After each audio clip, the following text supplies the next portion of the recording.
des enjeux de société.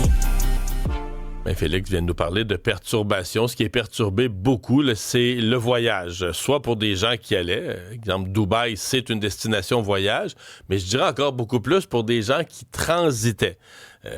Si vous voyagez vers des destinations à la mode, la Thaïlande, les Philippines, le Cambodge, le Vietnam et autres destinations d'Asie du Sud-Est ou de ce coin-là, beaucoup des vols les plus intéressants ou les moins chers qui vont transiter par le Qatar, par Doha ou par Dubaï ou par cette région du monde, des grandes compagnies aériennes là, qui ont leur hub, là, leur point central là. Sylvie Bigeaud, québécoise, qui elle est en voyage à Dubaï et est avec nous. Bonjour Madame Bigeaud. Bonjour. Donc vous, pour l'instant, on reste à l'hôtel? Oui, parce que on n'est pas obligé, là, dans le sens que l'agence avec qui on voyage, notre guide, ne nous oblige pas à rester à l'intérieur, mais nous le recommande fortement. Parce que, veut pas, quand les tirs sont interceptés, des débris tombent et c'est ce qui est dangereux, là. C'est ce qui a endommagé quelques bâtisses, quelques hôtels et qui a quand même tué une personne, là. Donc, Il y a un hôtel qui a été victime d'un incendie, là, un gros hôtel, en fait, un Fairmont.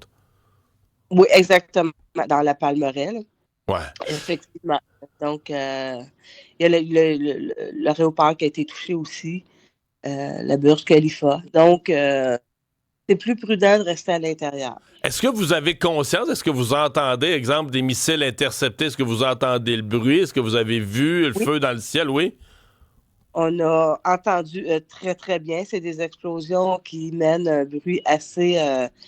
c'est très, très, très fort, là. C'est on dirait un énorme coup de tonnerre. Si je peux un peu faire un petit peu une comparaison, là. Oui, on les voit. On les voit, on a même pris des photos de ça, là, dans le ciel. Vous êtes arrivé, vous, est-ce que ça fait longtemps que vous êtes à Dubaï? Vous veniez d'arriver en fin de semaine quand la guerre a commencé? Non, nous, on est arrivé le 9, OK. le 19 février. Donc, ça faisait quand même plusieurs jours que vous étiez sur place. Est-ce que c'est vous ça. aviez cette crainte ou aviez-vous même imaginé ça qu'en cas de... Parce qu'on savait qu'il y avait des négociations difficiles avec l'Iran. Est-ce que vous aviez cette crainte? Absolument pas.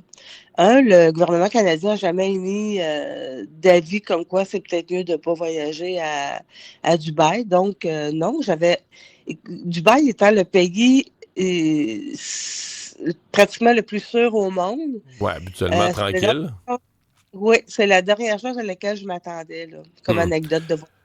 Parlez-moi-en du gouvernement canadien, parlez-moi d'eux. Est-ce que vous sont là parce que est-ce que vous avez été en contact avec eux? Est-ce que vous souhaiteriez quitter? Vous, si on vous offrait la possibilité, seriez-vous prête à quitter Dubaï demain matin? Dans les circonstances, oui. Si j'avais la chance de pouvoir quitter, j'aimerais quitter.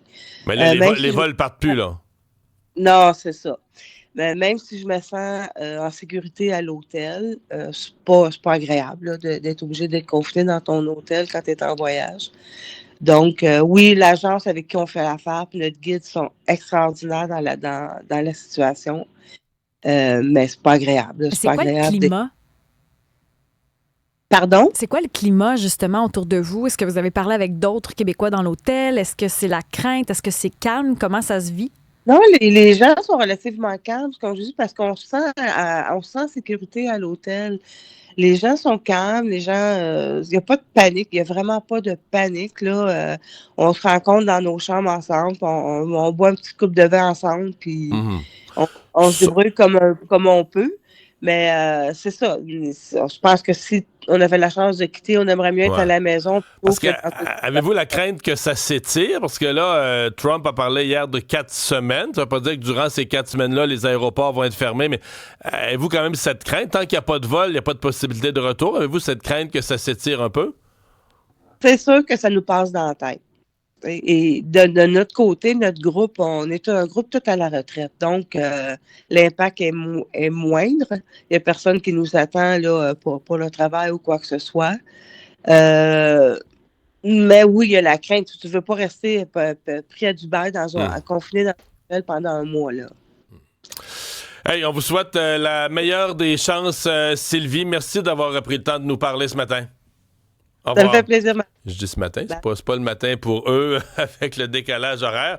Et on va tout de suite parler à Francis, qui lui est un Québécois qui est en voyage à Doha, au Qatar. Bonjour Francis. Hello, hello. Êtes-vous en voyage à Doha ou vous étiez en transit vers une autre destination? En fait, nous, on était sur la voie du retour là, de la Thaïlande. On avait passé environ 2 semaines là. On avait transité par Doha pour y aller, puis on transitait pour revenir. Je comprends. Et là, vous êtes resté là. Ouais, exact. On n'a pas vraiment eu le choix. Là. Tu sais, quand on est arrivé à l'hôtel très tôt le matin. Puis quand on s'est réveillé le lendemain, on avait un vol de prévu. On a reçu une alerte du gouvernement comme quoi s'il y avait possibilité de rebooker un vol, on pourrait le faire. On a essayé de le faire. Ça n'a pas été une possibilité de notre côté. Puis là, quelques heures après, on a reçu la première alerte du gouvernement qatari qui nous invitait à retourner dans le fond dans nos maisons, dans nos hôtels, puis de se mettre à l'abri. Depuis ce temps-là, dans le fond, les tirs ont commencé. Comme Sylvie le mentionnait, là, on entend les explosions. Vous les avez entendus, vous.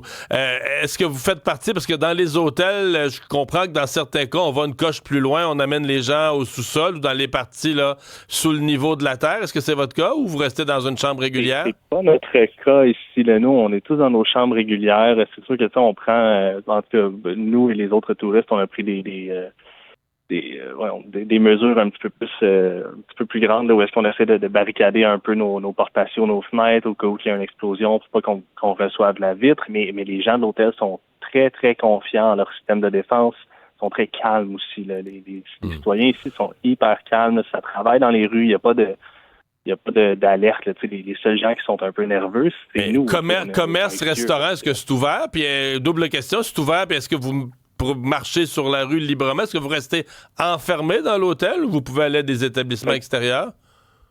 On est en mesure d'aller à des établissements extérieurs. On essaye de prendre des courtes marches, mais c'est recommandé de rester à l'intérieur.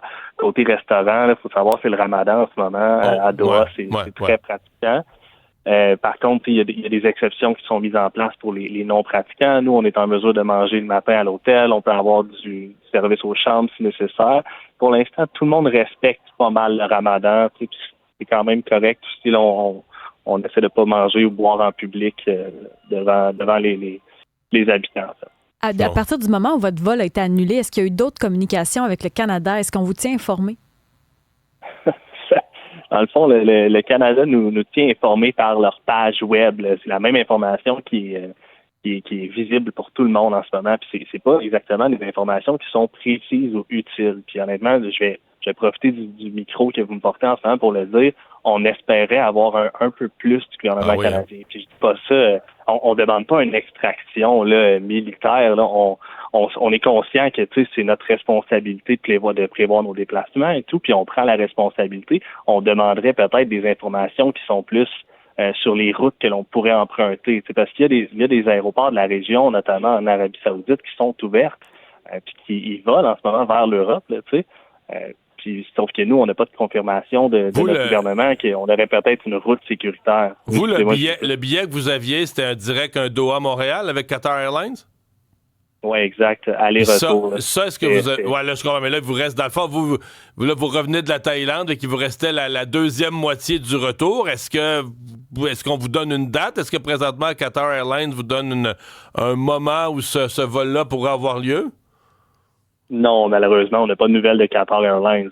Puis je ne leur en tiens pas rigueur. Là, je veux dire, c'est une corporation privée. Ils vont faire ce qu'ils peuvent, là, mais moi, c'est vraiment du côté gouvernemental que je m'attendrais à plus de support. À partir de maintenant, moi, je considère que Qatar Airlines est un peu hors de l'équation. Est-ce que ça va être notre responsabilité ou celle du gouvernement de nous trouver un transport, soit terrestre, soit aérien, pour quitter? Dernière petite question vite. Êtes-vous, parce que tout à l'heure, Sylvie nous disait, nous, on est un groupe à Dubaï, on est tous des retraités. Est-ce que c'est votre cas ou vous êtes, à un moment donné, vous allez être réattendu au travail ou quelque part, là? Ah ben là, c'est évidemment que le travail de mon travail et celui de ma conjointe est super compréhensif. Il n'y a personne qui tape du pied en nous attendant. C'est ça. Fait que non, pas de problème à ce niveau-là. On a plus de la famille et des amis qui nous attendent à la maison. Francis, merci de nous avoir parlé. Bonne chance pour la suite. Au revoir. Merci à vous, M. Dumont.